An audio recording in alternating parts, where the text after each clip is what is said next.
आ गया सीमांकन, भैया तुम अलग हो जाओ और हम क्या हो जाएंगे, अलग हो जाएंगे, दोनों एक दूसरे में मिक्स भेज बनाएंगे, नहीं ना ही तुम मेरे ऊपर किसी प्रकार का शासन चलाओगे, ना ही हम तुम्हारे ऊपर किसी प्रकार का शासन चलाएंगे, दोनों अपना अपना क्या करो, अपना अपना काम करो। ये आपका अधिनियम किसका था, एक्ट ऑफ सेटलमेंट का, और एक्ट ऑफ सेटलमेंट का अगला है तथा इस अधिनियम के द्वारा सर्वोच्च न्यायालय पर यह रोक लगा दी गई, वह कंपनी के कर्मचारियों के विरुद्ध कार्रवाई नहीं कर सकता है।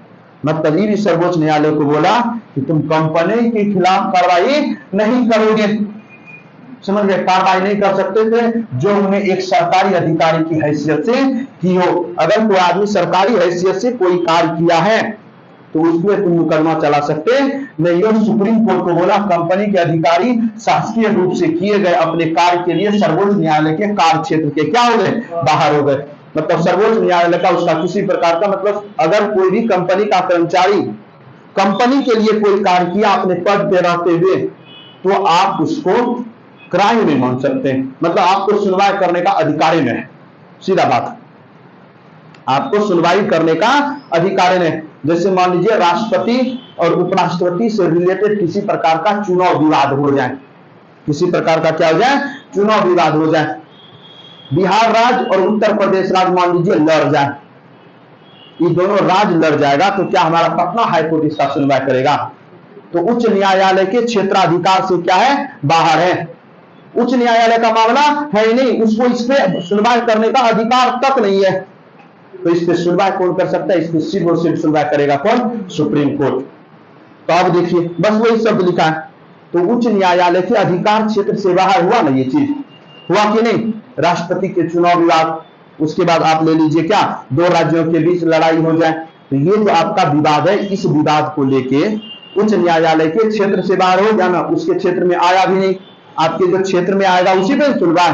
वही कहता है कि आपको इस क्षेत्र से बाहर है, मतलब अगर कोई कंपनी का कर्मचारी है, वो कोई कार्य करता है कंपनी के लिए, तो आपको उसमें सुनवाई करने का अधिकार है, आपके कार्य क्षेत्र से वो क्या है, बाहर है। ऐसा कौन सा अनुच्छेद अधिनियम दिखा के भेजा था, अधिनियम 1781,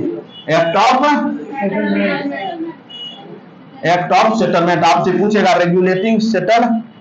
रेगुलेटिंग एक्ट की कमियों को दूर करने के लिए क्या लाया गया था, एक्ट ऑफ सेटलमेंट। पूछ रहे वही है, न्यायालय की अपनी आज्ञाएं तथा आदेश लागू करते समय सरकार को कानून बनाने तथा उसका क्रियान्वयन करते समय भारत के सामाजिक धार्मिक रीति रिवाजों का सम्मान करने का भी क्या दिया गया, निर्देश दिया गया। बोला अगर आप कोई कानून बनाते हैं तो भारत का समाज, भारत की धार्मिक चीजों को आप ध्यान में रख के बनाइएगा, समझ गए, ऐसा नहीं कि ऐसा कानून बना दीजिए जिससे क्या हो, धर्म में किसी भी प्रकार का क्या हो, भेदभाव हो।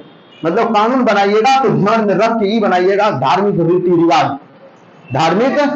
रिवाज वो आप नहीं कर सकते। जैसे आप मान लीजिए सिख है ना, आप सिख धर्म में अगर मान लीजिए भारत सरकार ने ऐसा कानून बनाया कि कोई भी व्यक्ति एरोप्लेन पे हथियार लेके नहीं जा सकते, ब्लेड भी नहीं, नेल कटर करने लेके जाता है, तो आप पूछोगे नेल कटर लेके जाते हैं, जाइएगा एक बार पता चलेगा, समझ गए, नेल कटर तक यानी ब्लेड तक में लेके जा सकते हैं।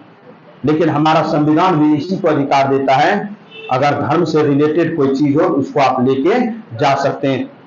अब जैसे सिख आदमी को देख लीजिए, सिख आदमी अपने साथ एनी टाइम कतार रखता है, 5 कतार बताए थे, गुरु गोविंद सिंह ने बोला था अपने शिष्यों को रखने के लिए, बोला था ना, उसी में कतार था, तलवार ऐसे करके।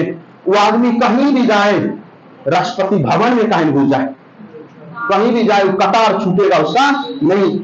अब देखिए हम कानून बनाए और कानून बनाने के साथ साथ हम उसको अधिकार दिए, उसका धार्मिक कोई भी चीज का क्षति नहीं होना चाहिए।